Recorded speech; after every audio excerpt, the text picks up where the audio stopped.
work. Ratings information in the UK is compiled by the Broadcasters Audience Research Board, BARB for short. Now, being a shambolic, unprofessional sort of programme, we haven't shot an interview with a BARB spokesman. But if we had, it might have looked something like this. How are television ratings measured in the UK? Well, BARB has this panel of households, each of which has this little box that keeps a record of what shows they're watching. Who chooses them? BARB does a big survey into the makeup of about 52,000 households, then selects volunteers. You say volunteers? Yeah, you can't force people to have the box. It's not a police state. Ah, so surely there's some kind of sample bias there. I mean, after all, the sort of person who doesn't want a box in their home, keeping tabs of everything they're watching, or simply couldn't be bothered, isn't going to be reflected in the ratings. Well, yes, but it's still as representative as it can be. How can they tell how many people in each household are actually there watching the telly? They've also got a little remote unit, and whenever someone comes in the room, they press a button to register their presence. Right. Each person represents about 4,500 viewers. So if one of them nips out of the room for a piss, then as far as BARB are concerned... 4,500 people took a piss at the same time. Anyway, people nipping out for a piss notwithstanding, lots of other things can affect the ratings. Let's ask a shadowy TV insider. Hello, shadowy. That's Mr. TV Insider to you. Apart from the quality of a show, what else can affect the ratings? The title for one thing, right? If you're looking for a quick ratings boost, a lurid title's going to stand out in the listings. Sad, but it works. It's a sort of cheap publicity, and publicity is the main one for ratings, really. It's good for me to try new things, you know, spread my wings. Take something like Ugly Betty, yeah? Heavy rotation of slick trailers highlighting what a life-affirming ugly duckling chuckle-fest it was going to be. Posters all over the shop, ads in all the magazines. You couldn't miss the bloody thing. Right. Did you watch it? No, it was a Friday, I was out. Oh, well, there you go. The slot's the next important thing, right? Take something like Nevermind the Buzzcocks, yeah? The cynical knockabout music quiz. That used to go out on a Monday, did all right. Then they moved it to Thursday and boom, 4 million viewers, ratings gold. What's so special about Thursdays? God knows. So, ratings are neither an exact science nor a measure of a programme's quality, but try telling that to people in telly. Despite what they claim, they're obsessed with ratings. The moment the overnights are published, execs and commissioning editors get them beamed straight to their Blackberries, because to them, those magic numbers function in the same way that laughter, or lack of it, provides feedback to a stand-up comic. She wipes the tears off and she goes, "No, that's what my dad used to do to me."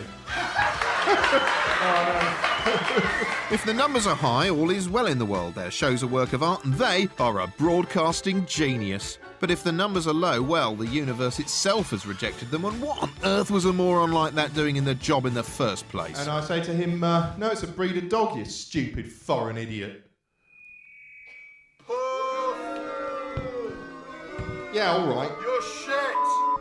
As a result, ratings failure becomes so ghastly, commissioning editors will do anything to avoid it. And before long, an insidious kind of self-censorship starts to creep in. After all, they reason, if a show about dogs goes down badly, well, maybe the audience just doesn't get dogs. This is a gross black and white simplification, of course, and there's lots of shades of grey in between, but at the end of the day, it's fair to say that TV is little more than a depressing scramble for numbers in a pit full of grime. Now here's titted geek Gia Milinovich looking at sort of video blog things. I don't know what they are. Around 2003 is when video on the web really started to get going. Ze Frank has been online for years, and he's a performance artist and a digital artist and has been doing quite amazing things online. In March 2006, he started a daily video blog. The theme in 2 years is going to be cute pictures of puppies. He's using his video blog to kind of engage in a conversation with the visitors to his website. The thing that I love about Ze Frank is that he's actually funny in a way that very few Americans are. Some people say to me, they say, "Zay, you're doing all this stuff, this internet stuff, and you're not making any money. Why?" And I say, "Mom, Dad." Rocket Boom is a daily geek news online program which is hugely, hugely popular. I'm Amanda Congdon and I love hell. Luckily, today's episode is from hell, so we're all good. Time out. I think it's shit. You can sit in front of your webcam and directly record onto YouTube your own video blog. And this ease of use on YouTube has caused this huge influx of what are called cam horrors. Two of the more kind of popular cam horrors are Emelina, and there's another one, and I'm sure her mother is just so glad that she chose this username. Her name is Filthy Whore. And really, they talk about absolutely bloody nothing. The actual reason for me making these videos is just, I think it stems from my passion of documenting things. I just love it. I have little drawings that I've done and stories that I've wrote, and Brooker's is the hugest success of YouTube. She did about 4 or 5 different videos, and then she made her big, huge, massive, popular one, which is called Crazed Numa Fan. Hello, salute, sentier,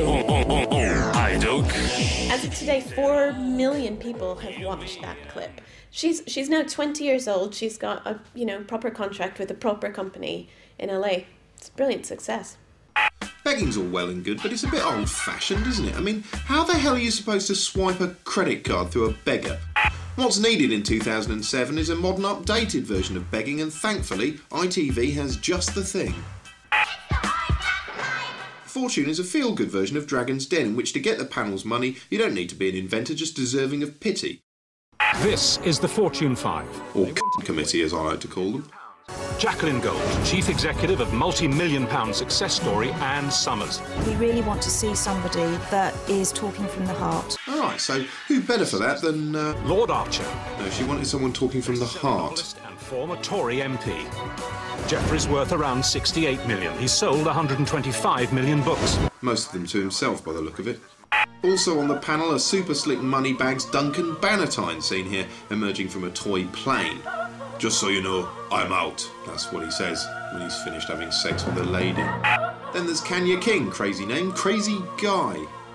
But the biggest fart-stinking Coinville has to be this massive waddling chunk of frig. Simon Jordan, a massive f*** who looks like a young Gerard Depardieu with the haircut of a 9-year-old girl.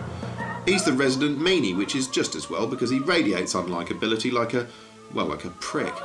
The show's hosted by Richard Madeley in full-blown, blow-dried, unbuttoned seduction mode. I like Madeley, actually, when he's in this sort of mood. He looks a bit like he's just poured himself a scotch and sauntered into your hotel room. Let's have another one.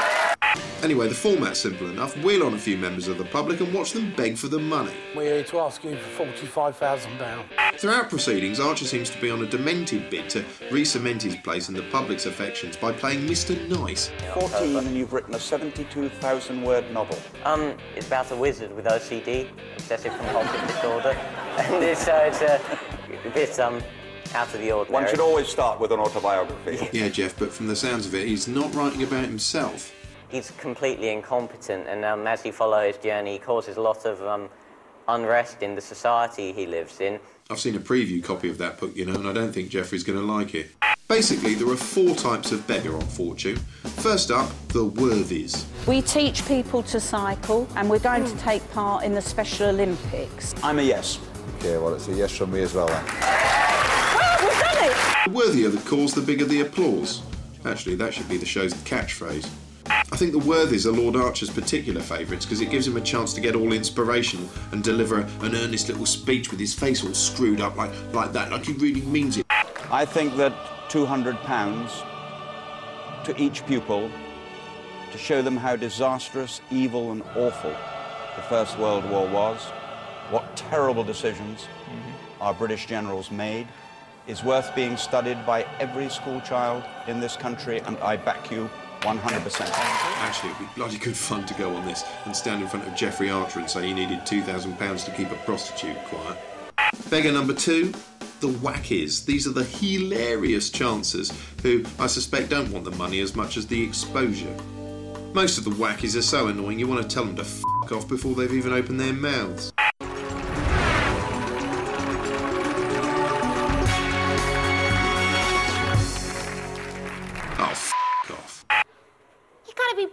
Fuck off. Oh, fuck off.